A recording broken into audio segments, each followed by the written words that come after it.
Finally, we've been tough on Todd Boehly. Fair though. Tough but fair. I like to think so. But man alive, doesn't he bring this stuff on himself, right? So he doesn't give proper interviews with journalists, but he likes to appear in conferences. He loves it. So he appears with one with Mike Milken, who, for those who don't know, Mike Milken was a junk bond king, financier, very, very wealthy man. He was sentenced to 10 years in prison in the early 90s, I think. His son, Greg, was at university with me. Mike Milken also, he went to grad school where I went. He was later pardoned by President Trump, who we all went to the same university, funny that. Maybe he'll pardon me one day. But anyway, Boehly gives his All interview. your sins. And he talked about the mistakes they made. He talked about the learning curve. But then he also said some things which to you don't add up, yeah? It's just, I love when he talks. Please, Todd, keep talking in those like places and circles. And he says, we've struggled with all the markets. The French market, the Portuguese market, the Italian markets, they're all so different and we need to get used to it. We want to win, of course. We understand we want to win. We've learned so much. But those markets, I was like, okay, Todd, so this is why when you buy a football club like that and you know nothing about soccer, which is his case, again, if you get the right people around you and you let them lead, they know the Portuguese market, they know the French market, they know the Italian, they know every market. They know the market in Islington in London, where you can buy fruits and clothes. They know every market because this is what they've been doing for 5, 10, 15, 20 years, right? Maybe for you, the markets are different. But for the guys that you've appointed, Winstanley, Vival, Stewart, whoever you want, your mum, your dad, their brother, their sisters, this is what they do. So no, the markets are not different for them. Well, they know them inside and out. I'm giving the benefit of the doubt. I'm assuming maybe he's drawing a parallel with his experience in baseball where... for better or worse, yes, there are players who come from Venezuela and Cuba and Puerto Rico, but they're all kind of in the system, and it is one kind of big and Japan, obviously, but it is kind of one self-contained league and stuff like that. First of all, the market, certainly for the types of players that Chelsea are getting, actually is all one market. There really isn't...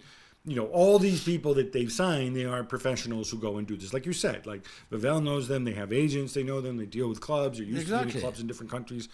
So that whole thing is just absolute nonsense.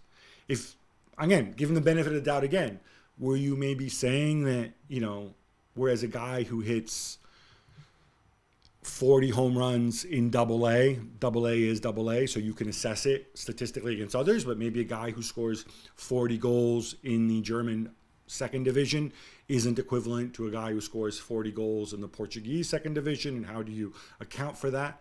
Is that maybe what he was saying? Surely not. I don't know. They spend 600 million in every market possible, from Ukraine to everywhere. They've signed players from everywhere. And now, in May, it gives me the line of like, oh, it's tough, because the markets are all so different. I don't know. I mean, first and foremost, the one part you should be getting right is the PR side of things. And honestly, he goes from one football to the other. You hear Chelsea fans singing Roman Abramovich's name, which, they've done before and I think will continue to. Yeah. I don't know. I think you should focus a little bit and... either decide I'm going to be front and center but accountable. In other words, actually answer tough questions and not go with, poor Mike Milken. What's he going to ask him, right? Who, by the way, is like 77 years old or something. Or otherwise, take a step back. You can still be the decision maker and oversee everything. You just don't appear in public. A little bit like Stan Kroenke does, right? Yeah. There's times he's been more visible, less visible, right? Even Abramovich, he's had periods where he was there and he's not, but certainly the last 7-8 years, Abramovich says, all right, you guys run the club and I'll either, renew your contract or fire you if I'm not happy, right? Which, that's another style of ownership. He gave it the big one, bringing all his expertise from the Dodgers, since football in Europe apparently is 20 years behind that the rousing success that is baseball, which is so wonderful and popular. They have to put a freaking clock on the pitches because everybody gets bored because the games last 3.5 hours, right? So now look, the games are shorter now. Oh, great, so much more exciting. Meaning what? I spend less time doing something I'm supposed to do. Think about the absurdity, right?